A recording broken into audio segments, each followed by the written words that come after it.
Capital Record, where we defend free enterprise and capital markets because we believe in the dignity of the human person.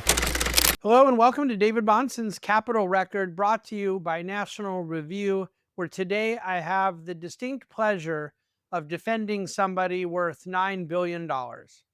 Somebody who is very capable of defending themselves, and somebody who actually doesn't need and probably benefit from whatsoever my help. So why would I go to the trouble of making this an episode of Capital Record, especially when 2 days ago in Capital Record, we went to the trouble of doing something so vastly more important, which is explaining which tax cuts in the new big, beautiful tax bill are pro-growth and which ones are not, and why. The reason that I've decided today to use Capital Record to defend the $9 billion Bill Ackman, the hedge fund manager in New York at Pershing Square Investments, is because actually the subject is not Bill Ackman. And actually the subject is not Tucker Carlson, who decided to take to the stage at Charlie Kirk's Turning Point conference last weekend and bash the $9 billion man. The subject is this really underlying issue that is driving the critique that Tucker Carlson made, driving some of the points Bill Ackman made in his very capable and eloquent defense. And these things are actually at the heart of why Capital Record exists. Not to defend $9 billion, but to defend the achievement, meritocracy, and aspiration that comes from high-performing people like Bill, and the use of capital markets as a meaningful tool in society to drive the aim of human flourishing. Tucker Carlson specifically, besides the norm, first of all, Bill Ackman is Jewish. You could say, why is that relevant here? Well, I'll let you answer that yourself these days with Tucker. Second of all, Bill is, as I said, worth $9 billion. We don't know exactly what Tucker Carlson may be worth, but it's very reasonable to estimate from what we know of past pay at Fox and different disclosures and things that Tucker himself is not a poor man worth something between $50 and $100 million.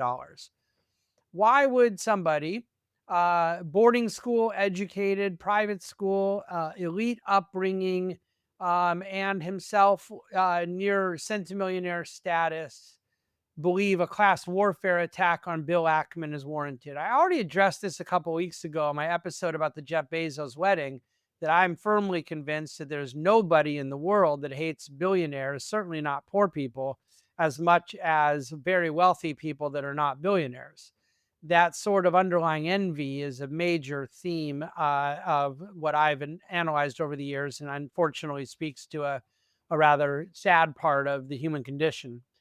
But specifically what Tucker said was, how do you come to a place where some of the least impressive, most useless people who have no actual skills become billionaires? How did Bill Ackman get $9 billion? Was he a pretty impressive guy? I know him. No, blah, blah, blah. Well, Bill Ackman did not become worth $9 billion by not being an impressive guy. And it is not something I normally care about to go defend multi-billionaires. First of all, I already understand that the vast majority of criticism of multi-billionaires is coming from a place of covetousness. And it bores me to have to see people that are marinating in envy spew their utter ignorant nonsense. But when one is saying that the specific skill set that it may, because there are billionaires that had no skill set. There are billionaires that I would not advocate stealing their private property because they happen to be born to wealthy parents, but there are certainly billionaires that became billionaires by nothing more than being born. And the DNA of someone is not something that is going to impress me or cause me to defend them. Now, I would go defend them if somebody's suggested recourse for being offended at their good fortunes in the DNA they inherited was to steal their private property. I do not believe that being unimpressed by trust fund kids means that we ought to take their money any more than I would have taken the good fortunes that Tucker Carlson had, born into a position of privilege. Do I think that Bill Ackman, though, that this represents a fair description of someone who has made $9 billion in finance? Do I believe it is true that there is nothing impressive? Tucker went on to say he was just simply an aggressive guy, but there's no actual skills. Well, what I want to point out here is that you should always have a prima facie skepticism when someone has earned significant money and the retort is, oh, come on, they have no talent.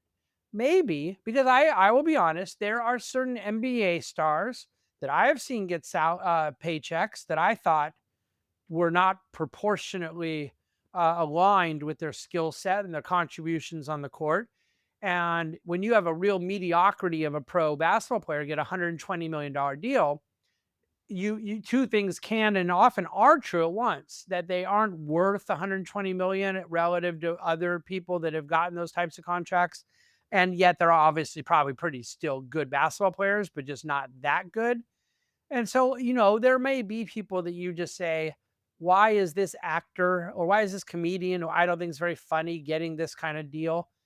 But as a general rule of thumb, it in a market economy, and especially when it requires sustainability and ongoing activity, it is very, very high bar for me to accept when someone says they earn $9 billion with no talent.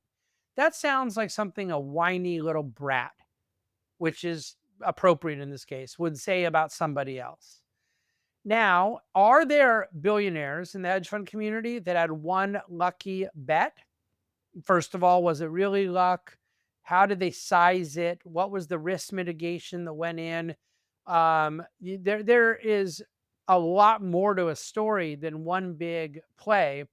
But I will say that though it is incredibly rare, I could name names if I wanted to of some people that have achieved multi-billion-dollar status as hedge funders from a track record that isn't super impressive, but was so big in a win that time and time again later of losses didn't offset it.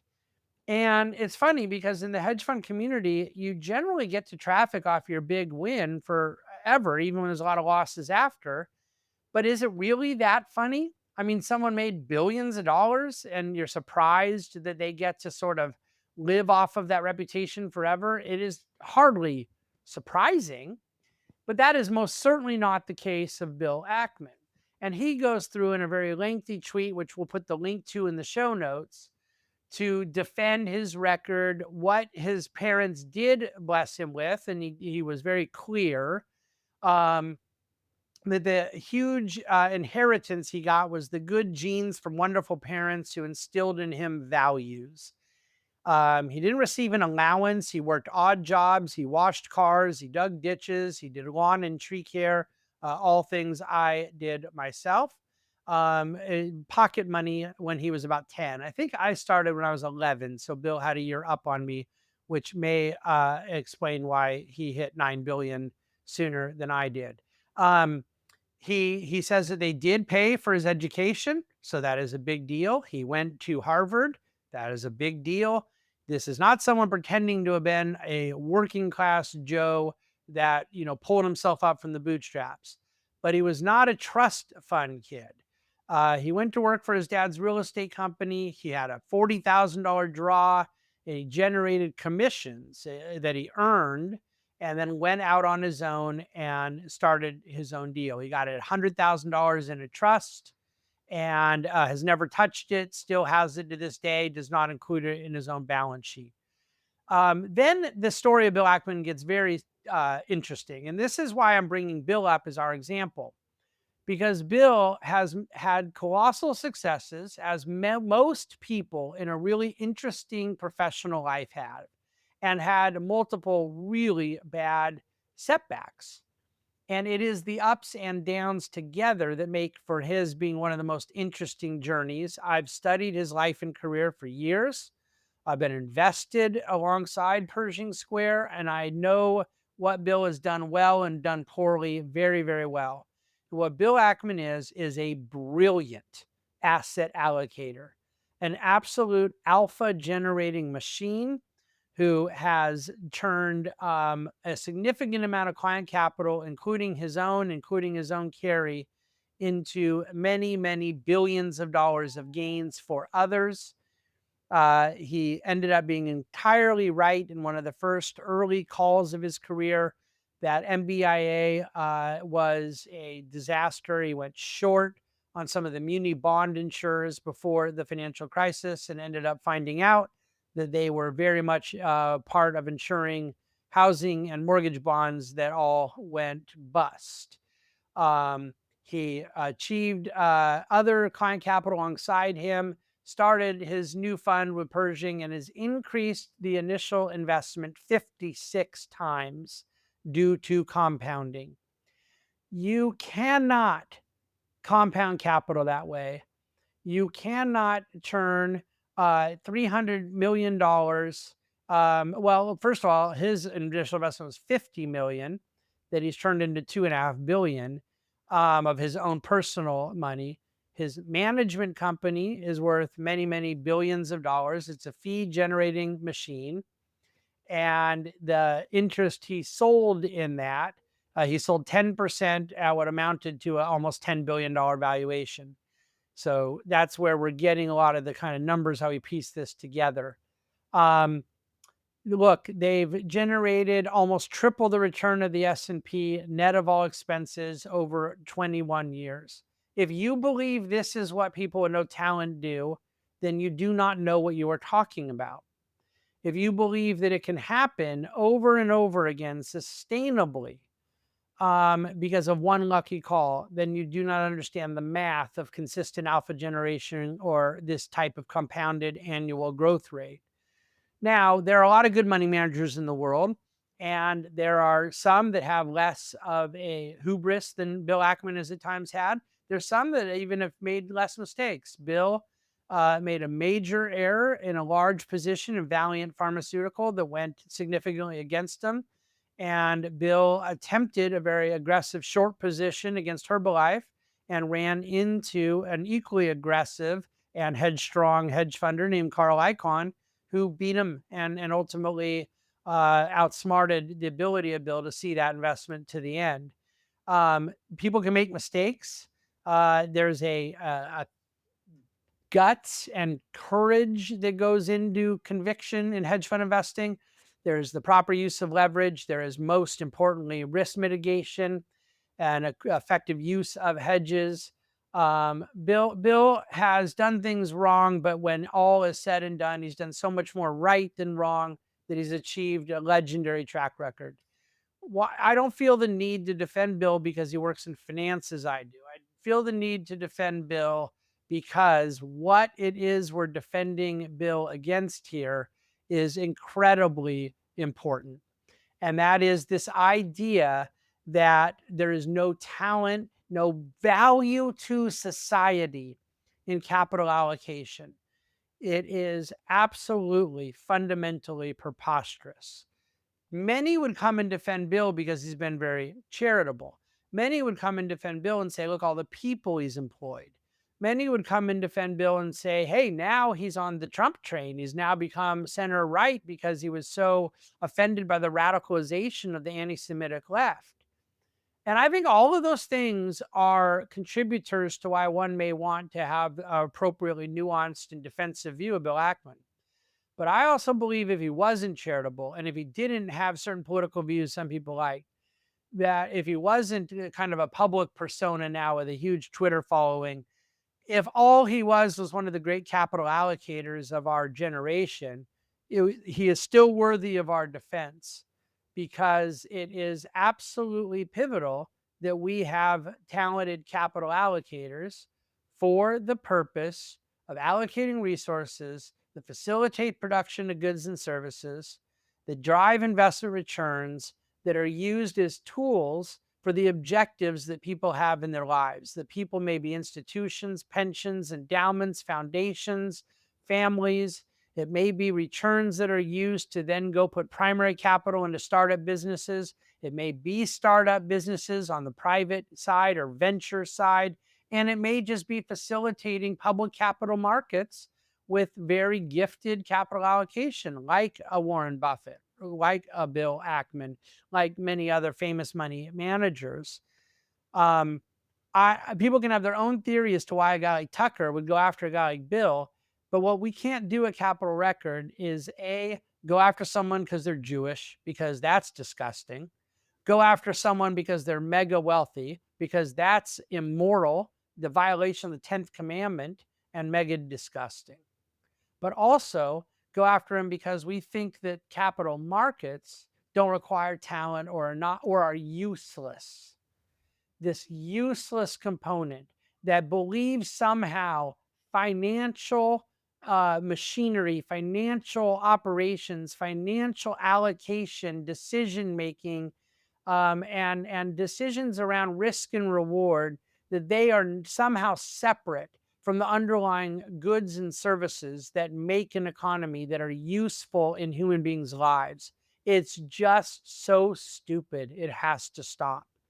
It is purposeful ignorance for someone of Tucker Carlson's wealth and Tucker Carlson's IQ to pretend that capital allocation is a useless skill set, and to then blend, even if we leave anti Semitic dog whistles out of it, if we blend a covetousness with an ignorant view of the value of financial management, then what you end up getting is not just someone going for clicks and applause at a populist political rally speech.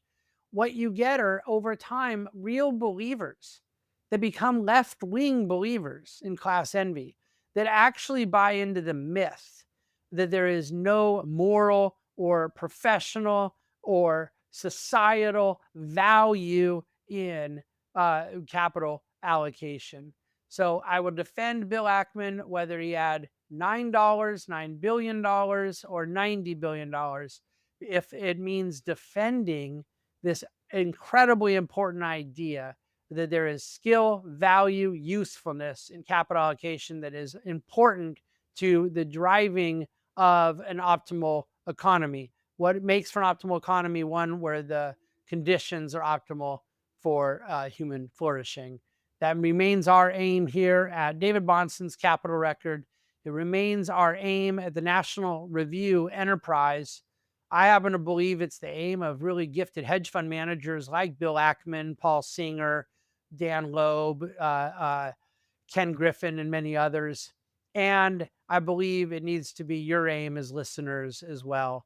I think that perhaps in due time, some that have decided is not their aim may come back around. We can hope and pray. Thank you for listening to David Bahnsen's Capital Record.